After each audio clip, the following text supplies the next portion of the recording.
Facebook ads. So we're not talking about Facebook pages, Facebook groups, organic Facebook. This is paid Facebook, right? It is incredibly powerful. It can be very complex.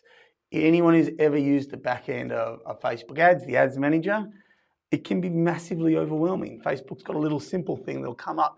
You put a post on. Do you want to boost this post? Boost, where? That's the simple way. That's like the idiot's way. That's the, what do you call it? The idiot's guide to Facebook. It can work, but don't be fooled into thinking that that's Facebook ads. Facebook ads is a massive beast. All right? We use it for a couple of our businesses. This is one. The other main one that we use it for is the co-working spaces. It's great because I'm able to target who's likely to want to use a co-working space. I can geofence it.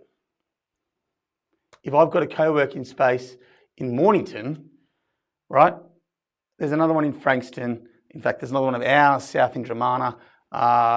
Going west, there's one in Hastings. There's nothing east except water. If you live more than 60% of the way to Frankston, why the hell would you drive to us? You're not going to drive away from the city to come and use another co-working space unless we're exceptional, which we are. And Frankston's a bit shit. But there's only an area you're going to go. This isn't the sort of thing where you're going to drive an hour to come and use. It's not like a restaurant that's got incredible cuisine. It's convenience. You want to get out of your home office. You want to go and work somewhere else, right? But it's got to be convenient. It's got to reduce your commute. Otherwise, you're not going there. So we know there's only so big an area we want to use, and we know what those people look like. We can target in on them exceptionally effectively, right? It is great for that. It also is great to a very large extent. While it can be complex, because it is so powerful, Facebook is in the business of selling advertising. So I can tell you straight up, the reality, and they know this, with Facebook, if you get shit results, what are you going to do?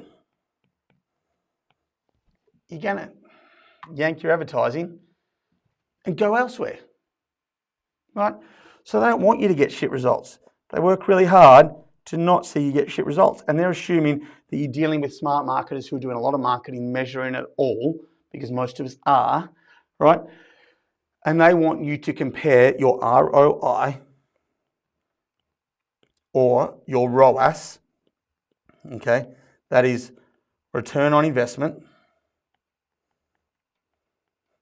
which is a term that's used around a lot. So, what is your ad spend, but it can be in anything. You invest in a certain amount, how much are you getting back? This is return on ad spend. For every dollar that I spend on ads, how many dollars in revenue do I get? How many dollars in profit? So I've got to get a significant ROAS, or I'm yanking my advertising dollars and putting them elsewhere. So Facebook has an incredible algorithm to stop these shit results happening, right? You can largely, even though it's so complicated, if you've got a few basics there, you don't have to necessarily stress so much about getting everything perfect. If you're willing to try a few things and let it roll, and you might get someone to help you set it up so that it can measure, because there's a whole range of complications around privacy settings with Apple, which is coming out with Google and other things. Facebook just what Facebook wants to know is the person who clicks on your ad buys or doesn't buy from you. You've got to give them that information, because then they'll find more people who look like that, who are likely to buy from you, and they'll serve your ad to them. It is incredibly good at that. It's artificial intelligence, it's AI, is phenomenal, right? It will keep finding people like the ones who bought from you, and it'll serve your ad to them. And so it can largely be, if you get it right and you do a few simple things, Facebook will take the work for you,